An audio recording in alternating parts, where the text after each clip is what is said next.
Hi, and welcome to Read to Me, Mrs. Avignon. I'm going to continue reading The Trumpet of the Swan by E.B. White. Today I'm going to be reading Chapter 4, The Cygnets. During the night, the swan thought she heard a piping sound from the eggs, and in the hour just before dawn, she was sure she felt a slight movement under her breast, as though a tiny body were wiggling there. Perhaps the eggs at last were hatching. Eggs, of course, can't wiggle, so the swan decided she must have something under her that wasn't an egg. She sat perfectly still, listening and waiting. The cob floated nearby, keeping a watch. A little swan enclosed in an egg has a hard time getting out. It never would get out if nature had not provided it with two important things: a powerful neck muscle and a small dagger tooth on the tip of its bill. The tooth is sharp, and the baby swan uses it to pick a hole in the tough shell of the egg. Once the hole is made, the rest is easy. The cygnet can breathe now. It just keeps wiggling until it wiggles free. The cob was expecting to become a father any minute now. The idea of fatherhood made him feel poetical and proud. He began to talk to his wife. "Here I glide, swan-like," he said, "while earth is bathed in wonder and beauty. Now slowly the light of day comes into our sky. A mist hangs low over the pond.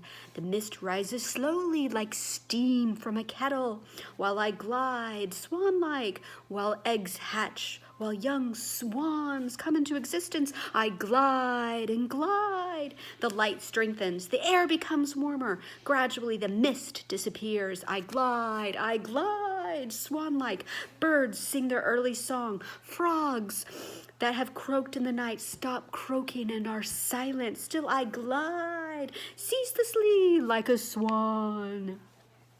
"Of course you glide like a swan," said his wife. "How else could you glide? You couldn't glide like a moose, could you?" "Well, no, that is quite true. Thank you, my dear, for correcting me." The cob felt taken aback by his mate's common-sense remark. He enjoyed speaking in fancy phrases and graceful language, and he liked to think of himself as gliding swan-like. He decided he'd better do more gliding and less talking. All morning long, the swan heard the pipping of the shells, and every once in a while she felt something wriggle beneath her in the nest. It was an odd sensation. The eggs had been quiet for so many, many days, 35 days in all, and now at last they were stirring with life. She knew that the proper thing to do was to sit still. Late in the afternoon, the swan was rewarded for her patience.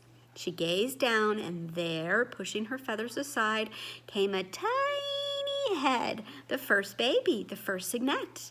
It was soft and downy. Unlike its parents, it was gray. Its feet and legs were the color of mustard.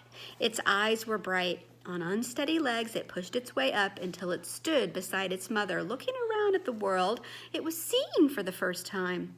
Its mother spoke softly to it, and it was glad to hear her voice. It was glad to breathe the air after being cooped up so long inside the egg. The cob, who had been watching intently all day, saw the little head appear. His heart leapt up with joy. "A cygnet!" he cried. "A cygnet at last! I am a father, with all the pleasant duties and awesome responsibilities of fatherhood. Oh, blessed little son of mine, how good it is to see your face peering through the protecting feathers of your mother's breast, under these fair skies, with the pond so quiet and peaceful in the long light of afternoon." "What makes you think it's a son?" inquired his wife. "For all you know, it's a daughter. Anyway, it's a cygnet, and it's alive and healthy. I can feel others under me, too. Perhaps we'll get a good hatch. We may even get all 5. We'll know by tomorrow." "I have every confidence that we will," said the cob. Next morning, very early, Sam Beaver crawled out of his bunk while his father was still asleep. Sam dressed and lit a fire in the stove.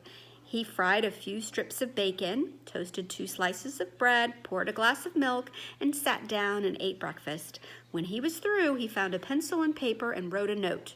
"I have gone for a walk. We'll be back for lunch." Sam left the note where his father would find it. Then he took his field glasses and his compass, fastened his hunting knife to his belt, and set out through the woods and over the swamp to the pond where the swan lives. He approached the pond cautiously, his field glasses slung over his shoulder. It was still only a little after 7 o'clock. The sun was pale, the air was chill. The morning smelled delicious. When he reached his log, Sam sat down and adjusted his glasses.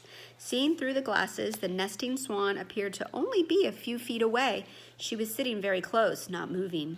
The cob was nearby. Both birds were listening and waiting. Both birds saw Sam, but they didn't mind his being there. In fact, they rather liked it. They were surprised at the field glasses, though. "The boy seems to have very big eyes today," whispered the cob. "His eyes are enormous." "I think those big eyes are actually a pair of field glasses," replied the swan. "I'm not sure, but I think that when a person looks through field glasses, everything appears closer and bigger." "Will the boy's glasses make me appear even larger than I am?" asked the cob hopefully.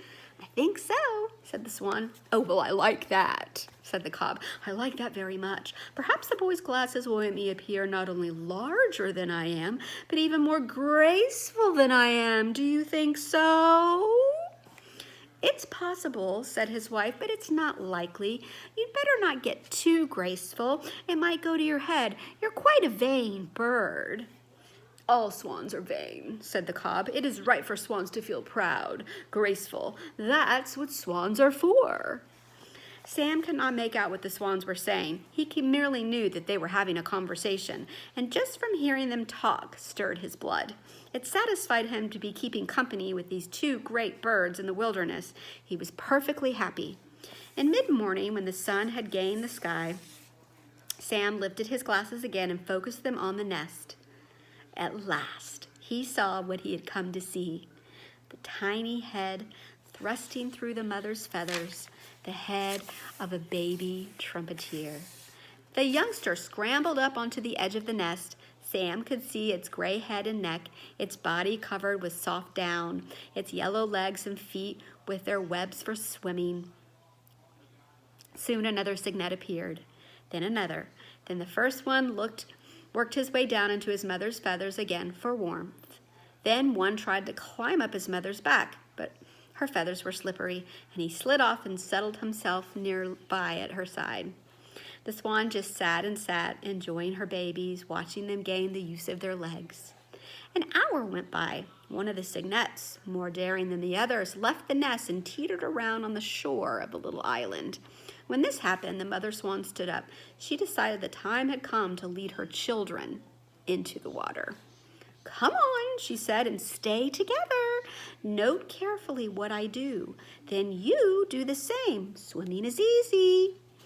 1, 2, 3, 4, 5, Sam counted. 1, 2, 3, 4, 5. 5 cygnets, just as sure as I'm alive.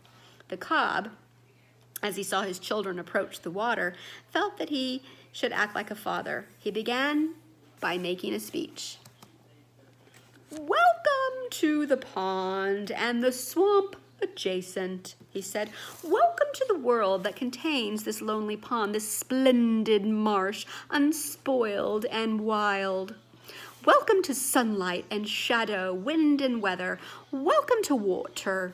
The water is a swan's particular element, as you will soon discover.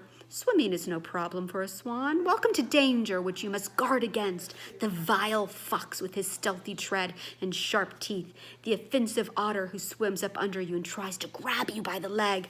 The stinking skunk who hunts by night and blends with the shadows. The coyote who hunts and howls and is bigger than a fox.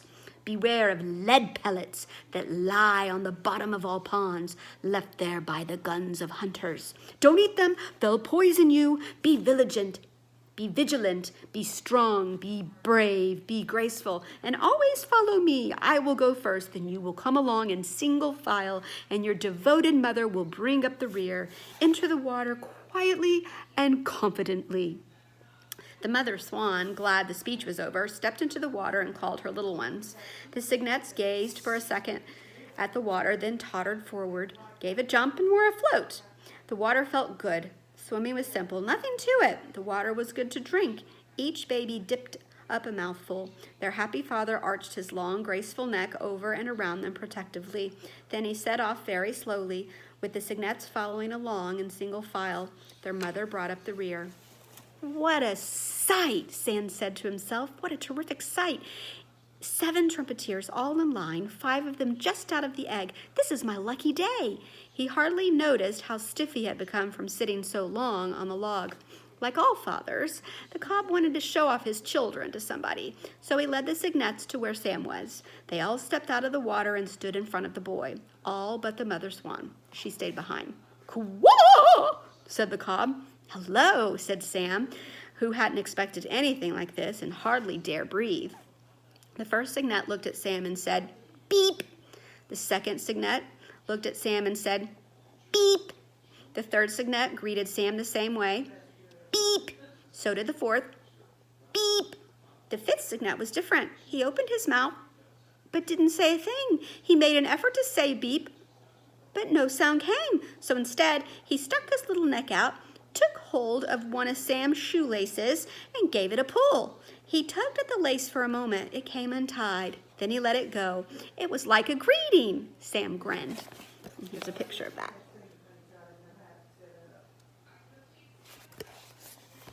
The cob now looked worried. He ran his long white neck between the Cygnets and the boy and guided the babies back to the water and to their mother.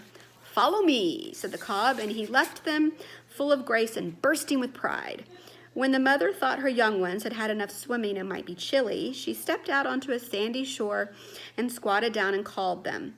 They quickly followed her out of the pond and burrowed down under her feathers to get warm. In a moment, there wasn't a Cygnet in sight. At noon, Sam got up and walked back to the camp, his mind full of what he had seen. Next day, he and his father heard Shorty's motor in the sky and saw the plane approaching. They grabbed their duffel bags. "Goodbye, camp. See you in the fall," said Mr. Beaver as he shut the door and gave it a pat. He and Sam climbed into the plane and were soon aloft, on their way home to Montana. Mr. Beaver did not know that his son had seen a trumpeter swan bring off her young ones. Sam kept the matter to himself. "If I live to be 100 years old," thought Sam, "I'll never forget what it feels like to have my shoelace pulled by a baby swan." Sam and his father were late arriving home at the ranch, but late as it was, Sam got out his diary before he turned in for the night. He wrote, "There are 5 Cygnets. They are sort of a dirty brownish gray color, but very cute. Their legs are yellow like mustard. The old cob led them right up to me. I wasn't expecting this, but I kept very still. 4 of the babies said beep. The 5th one tried to, but he couldn't. He took hold of my shoelace as though it were a worm, and he gave it a tug and untied it. I wonder what I'm going to be when I grow up." He switched off the light, pulled the sheet up over his head, and fell asleep wondering what he was going to be when he grew up. And that was chapter 4, The Cygnets. I hope you enjoyed, and stay tuned for chapter 5, Lewis.